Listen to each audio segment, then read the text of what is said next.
তাকে আমি ৰৈ থকাই আজি মানে কায়িকভাৱে জুবিন দা নোহোৱা আজি এমাহ হ'ল আৰু আমি সত্যটো জনাৰ বাবে আমি যে সকলোৱে বাট চাই ৰৈছোঁ সেইটো আজি এমাহ হ'ল।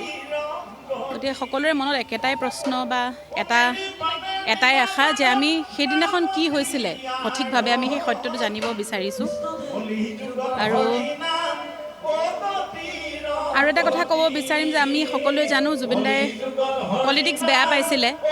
গতিকে সকলোকে অনুৰোধ জনাইছোঁ যাতে কোনো যাতে জুবিন দাক লৈ পলিটিক্স নকৰে। আৰু সংবাদ মাধ্যমৰ মই ভাবোঁ আপোনালোকৰ যথেষ্ট এটা দায়িত্ব আছে। যিকোনো বাতৰি এটা প্ৰচাৰ কৰাৰ আগতে সংবাদ মাধ্যমতে হওক বা সামাজিক মাধ্যমতে হওক সঠিক কথাটো গম পোৱাৰ পিছতহে আচলতে বাতৰিটো প্ৰচাৰ কৰিব লাগে বুলি মই ভাবোঁ। কাৰণ সকলোৱে যথেষ্ট অস্থিৰ হৈ আছে, সকলোৰে মনত যথেষ্ট দুখ আছে। গতিকে এনেকুৱা একো বাতৰি ওলাব নালাগে যোনটোৰ কাৰণে হয়তো মানুহবিলাকৰ আৰু হয়তো মনটো বেয়া হ'ব।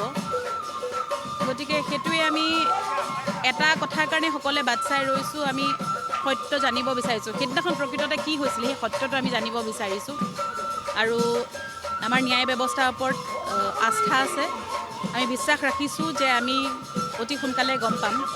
ইতিমধ্যে এমাহ পাৰেই হ'ল, সকলোৰে লাহেকৈ ধৈৰ্যও নোহোৱা হৈছে যদিও আমি চেষ্টা কৰিছোঁ ধৈৰ্যৰে বাট চাই ৰ'বলৈ, গম পাবলৈ। ঈশ্বৰৰ আগত প্ৰাৰ্থনা জনাইছোঁ।